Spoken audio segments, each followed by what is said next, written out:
Hello, and we're back. This is part 2 of 3, Living on Purpose, part 17, Genesis 47. By the way, we haven't looked at the text yet. I thought this would be a good time for us to look at the text together. Genesis chapter 47 and beginning at verse 1, a reading from the NIV. Joseph went and told Pharaoh, "My father and brothers with their flocks and herds and everything they own have come from the land of Canaan and are now in Goshen." He chose 5 of his brothers and presented them before Pharaoh. Pharaoh asked his brothers, "What is your occupation?" "Your servants are shepherds," they replied to Pharaoh, "just as our fathers were." They also said to him, "We have come to live here a while, because the famine is severe in Canaan and your servants' flocks have no pasture. So now please let your servants settle in Canaan."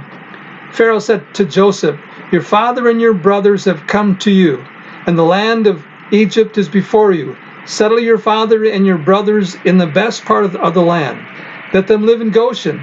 And if you know any of them among them with special ability, put them in charge of my own livestock." Then Joseph brought his father Jacob in and presented him before Pharaoh. After Jacob blessed Pharaoh, Pharaoh asked him, "How old are you?" And Jacob said to Pharaoh, "The years of my pilgrimage are 130. My years have been few and difficult, and they do not equal the years of the pilgrimage of my fathers."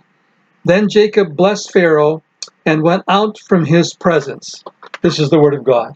So we find that living on purpose is something that doesn't just happen.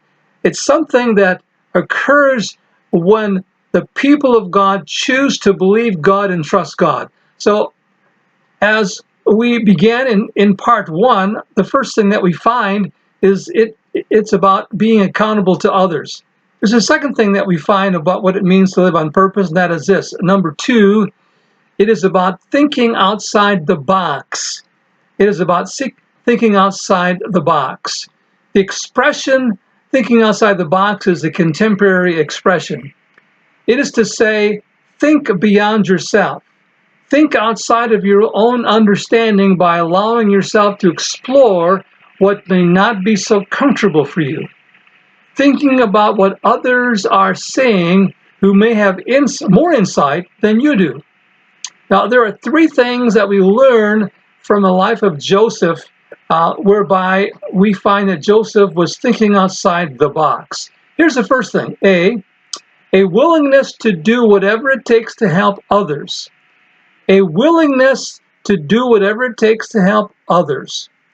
Thinking outside the box in this context has to do with searching and finding solutions that are needed to meet an urgency.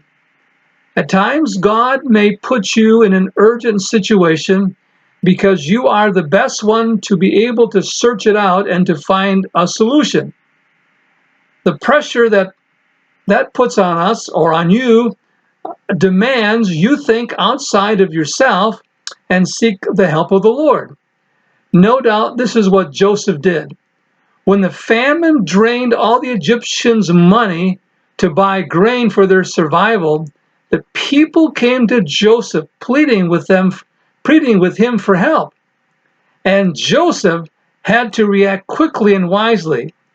I imagine he sought the Lord for wisdom and the Lord gave him what he needed. Notice what happens if you look at verse 13 here. When the people came, when the money ran out, it says here, verse 13. There was no food, however, in the whole region because the famine was severe. Both Egypt and Canaan wasted away because of the famine. Joseph collected all the money that was found in Egypt and Canaan in payment for the grain they were buying, and he brought it to Pharaoh's palace. When the money of the people of Egypt and Canaan was gone, all Egypt came to Joseph and said, "Give us food. Why should we die before your eyes? Our money is used up." And now notice what takes place.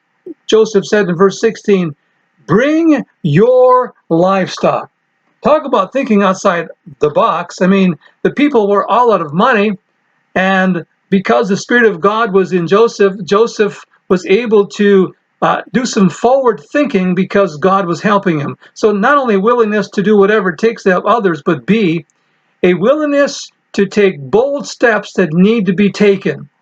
Sometimes God would have you take bold steps to get the job done. Those steps are not always easy and may cause repercussions. Notice what Joseph did, as we have read in verses 13 through 16. That when the money ran out, Joseph said to them, because the Spirit of God was prompting him, "Bring me your cattle." They had no money left, and so in exchange for grain, Joseph then took the cattle that the Egyptians and those in Canaan brought to him for grain. There's a third thing that we find, and that is this: C, a willingness to continue taking responsible action in the face of difficulty. This is what it means to live on purpose. Notice what takes place as we look at verse 18 here. Of course, you've heard the expression, when it rains, it pours. We have all experienced that. In fact, some of you may be going through that right now. We read that when the Egyptians gave their livestock to Joseph in exchange to buy grain, it soon also ran out, and they came asking for help.